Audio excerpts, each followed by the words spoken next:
आज महाराज स्वयं श्री ठाकुर जी सरकार सेठ बन करके आए, रुक्मणी मैया सठानी बन करके आई, रथ घोड़े हाथी लेकर के आए, सोने चांदी से भरे हुए सामान लेकर के आए हैं। लाइन लगी हुई है, पड़ोसियों ने देखा, हे भगवान ये क्या, लगता है नरसिंह जी का कोई जजमान आया है। पता नहीं कौन सा ऐसा जादू मंत्र डाल दिया है नरसिंह जी ने कि जब भी कोई विपत्ति होती है हाजिर हो जाता है। आज जैसे ही सांवरिया सरकार पहुंचे हैं नजदीक, यहाँ बारिश डोरी हैरान है भगवान, 2 दिन बचे, कोई तैयारी नहीं है, लोगों को बुलाने के लिए जाती है कि चलो विवाह हो रहा है, कम से कम कुछ गा बजा लो। लेकिन सब पड़ोसी कहते हैं अरे हम भिखमंगे के यहाँ जाएंगे क्या, जहाँ बतासा तक नहीं मिल रहा खाने को, जाओ जाओ हमें नहीं जाना इस भिखमंगे के यहाँ। बेचारी मारी गौरी निराश होकर के आ गई। यहाँ सांवरिया सरकार श्री रुक्मणी जी पहुँच गए और कहा अरे बहन चिंता करने की बात नहीं है, हम आ गए हैं, बहुत धूमधाम के साथ तुम्हारे बेटी का विवाह होगा। ठाकुर जी सावन दास का श्रृंगार करने लगे, हल्दी लगाने लगे, स्नान करवाने लगे, सुंदर सा श्रृंगार कर रही है। बोले बन्ना गीत कौन गाए, बन्ना गीत कौन गाए? तो महाराज बड़ा सुंदर गीत गाती है, रंगीला सखी बंदा बंसी वाला। आज सावन दास जी को सजा रहे हैं मैया रुक्मणी जी, ठाकुर जी, और बड़े ही प्रेम के साथ गीत गा रहे हैं। बोलिए सांवरिया सरकार की।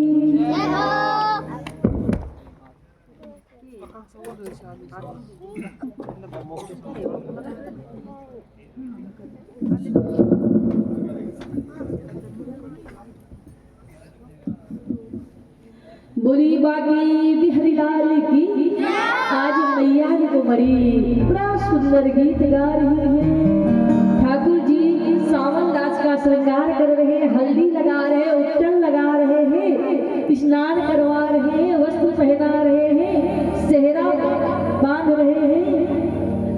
रंगीला सखी बरना बंसी वाला, रंगीला सखी बरना बंसी वाला, रंगीला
रंगीलो सखे बंसीवाला।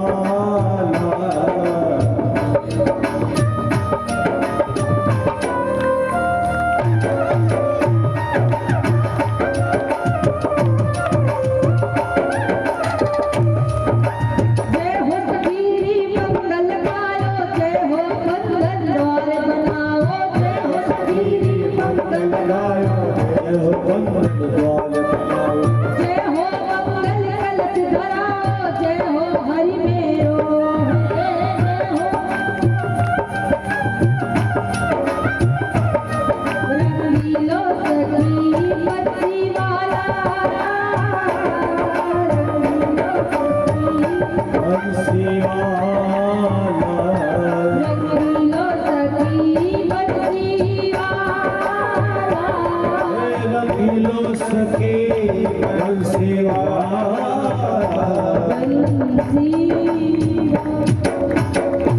बोलिए सांवरिया सरकार की। आज बड़ा सुंदर दिव्य श्रृंगार किया, बारात जाने के लिए तैयार हो गई। ठाकुर जी ने कहा, भाई दूल्हा के पिताजी कहाँ हैं? नरसिंह जी महाराज तो बैठे हुए कीर्तन कर रहे थे। ठाकुर जी ने कहा, अरे बारात तैयार हो गई, आप कीर्तन में लगे हैं, जाना नहीं क्या? बोले ठाकुर जी आप कहो, मुझे क्या करना है, आप सब संभाल लेंगे। अरे बोले नहीं, दूल्हा के पिता का होना तो जरूरी है ही, चलो चलो। बोले हमारी एक शर्तें चलेंगी। तो कौन सी? बोले आपको हमारे सामने रहना पड़ेगा और हम आपको देखते रहे।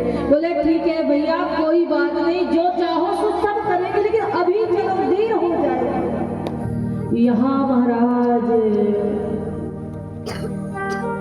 जैसे ही बारात जाने के लिए तैयार है, मदन राय मेहता परेशान है। भगवान, सारे संबंधी आ गए, रिश्तेदार आ गए, अभी तक बारात नहीं आई। पुरोहित जी को बुलाया, बोले जल्दी आओ, बारात आएगी भी कि नहीं आएगी? मुझे पहले चिट्ठी आ गई थी, सब गड़बड़ है, लेकिन नहीं माने सेठानी, नहीं मानी, नाक नहीं कटनी चाहिए, ठीक है? यहाँ महाराज ठाकुर जी बारात लेकर के आई। पुरोहित जी गए देखने के लिए कि अभी बारात नहीं आई, जरा देखो तो सही। याद आया, यदि आज बारात नहीं आई तो मुझे तो मदन राय मेहता जी मार ही डालेंगे। मदन राय मेहता ने कह दिया था पहले ही पुरोहित जी से, सुनो, जब बारात आएगी तो ऐसा करना, 1 महीने दरवाजा तैयार है मेरा, चोर दरवाजा उधर से लेकर के आना। अब पहचान जाना, टूटी फूटी गाड़ी होगी, 2-4 भिखमंगे बैठे होंगे और उस भिखारी का बेटा बैठा होगा। तो ऐसा करना, सामने से लेकर के नहीं आना, नहीं नाम कट जाएगी, सारे रिश्तेदार हैं, पीछे से लेकर आना, चोर दरवाजे से। पुरोहित जी ने कहा कि ठीक है।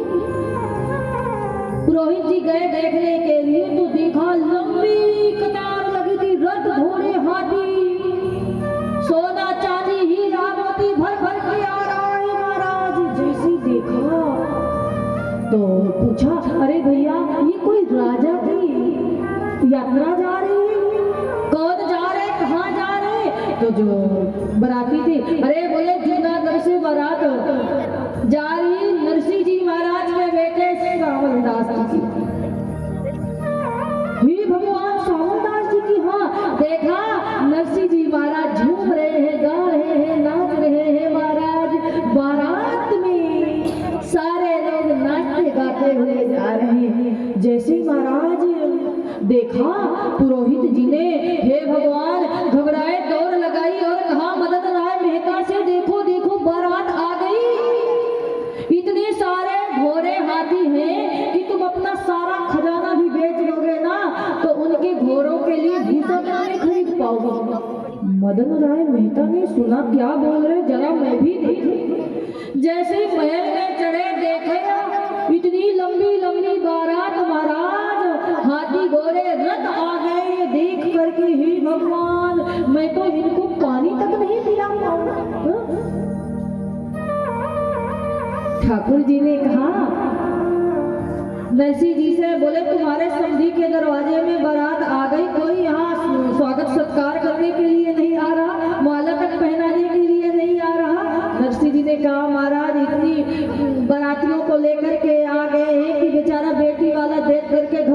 है कि कैसे पानी पिलाऊं। ऐसा करो महाराज कि जैसे आपने बेटे वालों की लाज बचाई है ना, वैसे ही महाराज बेटी वालों की भी आपको लाज बचाना है महाराज। ठीक है, तुरंत बलराम जी महाराज को बुलाया और कहा भैया ऐसा है, बेटी वालों की तरफ आपको संभालना है और बेटे वालों की तरफ हम संभाल लेंगे। बोले ठीक है। अब तो महाराज खूब स्वागत सम्मान होने लगा, सब कुछ संभाल लिया। यहाँ नींद नहीं आ रही। मदन राय मेहता ने कहा कि क्या करे पुरोहित जी। पुरोहित जी ने कहा सुनो, ऐसा करो अभी भी जाकर के नरसिंह जी के चरण पकड़ लो पीछे से जाकर के।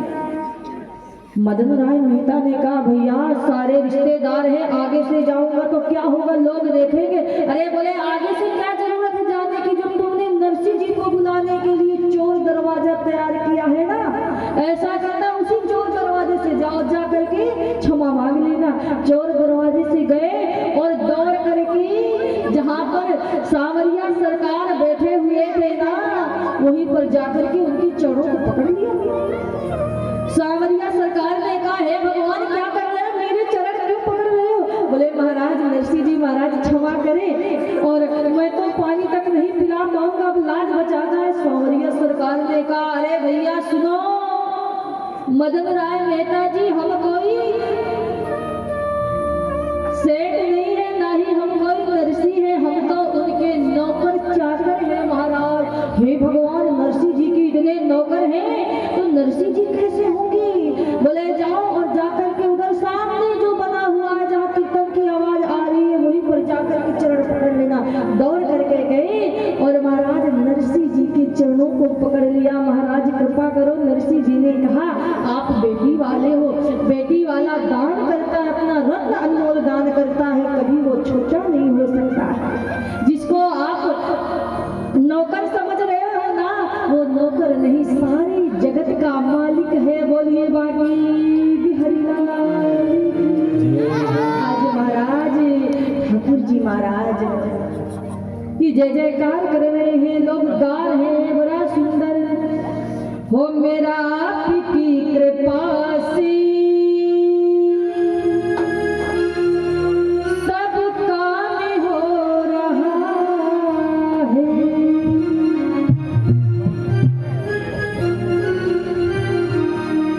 करती हूँ तुमका भैया, करते हो तुमका भैया, मेरा नाम हो रहा है, मेरा आपकी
लोग मिल गए, बोले हमें गुरु जी का भंडारा करना है, कोई हुंडी लिखने वाला है क्या?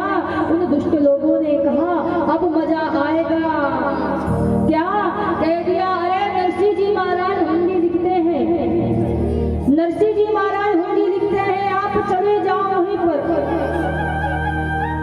आप तो जानते हैं नरसिंह, हुंडी क्या है? जैसे चेक बैलेंस होता है कि आप पैसा दे दोगे यहाँ के सेठ जी को और वो पर्ची में लिख देंगे, दूसरी जगह आप जाओगे उसी सेठ जी को दूसरे सेठ जी को दे दोगे वो पर्ची, वो उतना रुपया दे देगा। उन लोगों ने कहा सुनो, वैसे तो नरसिंह जी तैयार नहीं होंगे हुंडी लिखने के लिए, पहले ऐसा करना कसम खवा लेना सांवरिया सरकार की। संतों को खूब समझा दिया, संतों ने कहा चलो ठीक है। पहुंच गए, नरसिंह जी महाराज कीर्तन कर रहे थे, बोले आइए आइए महाराज भोजन कीजिए, प्रसाद कीजिए, कहिए क्या सेवा कर सकता हूँ। संतों ने कहा नरसिंह जी महाराज हम 700 रुपए की हुंडी लिखाने के लिए आए हैं, लिखो। बोले भैया क्या बात कर रहे हो, हम तो कोई हुंडी नहीं लिखते हैं। बोले नहीं नहीं हमको पता है, आप मना करते हो, हमें गुरु जी का भंडारा करना है, आप हुंडी लिखो। बार बार कहने लगी कसम दिलाई है महाराज, और जैसे कसम दिलाई आज ठाकुर जी कह रहे हैं हे भगवान ये क्या हो रहा है,